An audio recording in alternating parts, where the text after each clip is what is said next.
Hello bachcho, let's read this question. The question says an electric dipole placed in it non-uniform electric field experiencing. Options are given: A. Only force but not torque, only a torque but no net force, both a torque and a net force, no torque and no net force. तो की concept लिखते हैं हम पहले. तो की concept क्या होगा? की concept is force and torque on dipole in a non-uniform electric field.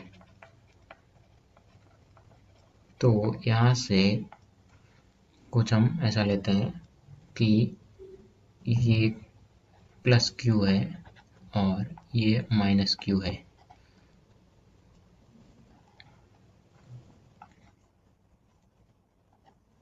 And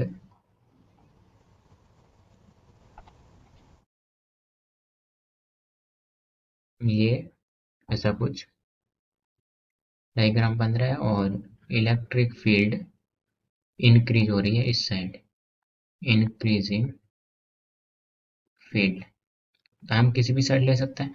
तो यहाँ पे लेट से E1 है, यहाँ पे E2 है, तो यहाँ पे फोर्स E प्लस क्यू है तो इस साइड लगेगा. E1 इस साइड है, E2 इस साइड है, एंड ये माइनस क्यू है तो इस पे फोर्स अपोजिट साइड लगेगा. तो ये F1, ये F2, बट जो F2 है वो ग्रेटर देन F1 होगा. तो नेट फोर्स होगा, वो क्या होगा? ये लेट से डाइपोल मोमेंट P है. तो नेट फोर्स क्या होगा? F2 माइनस F1, जो कि right to left.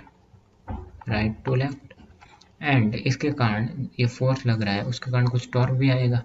Of course इसके कारण F2 के कारण ये इस पे टॉर्क, लेट से कुछ ऐसा टॉर्क आएगा. जब यूनिफॉर्म होती है तो F1 इक्वल टू F2 हो जाता है, तो नेट फोर्स 0 हो जाता है और ओनली टॉर्क बचता है. बट इसमें क्या होगा कि दोनों होगा, बोथ फोर्स एंड टॉर्क दोनों होंगे, क्योंकि यूनिफॉर्म नहीं है. तो F1 इक्वल टू F2 नहीं होगा, तो जो F2 माइनस F1 है वो कुछ ग्रेटर देन 0 होगा. तो हमारा आंसर क्या होगा? Both force and torque. तो correct answer is option C. Hope you understood it. Best of luck.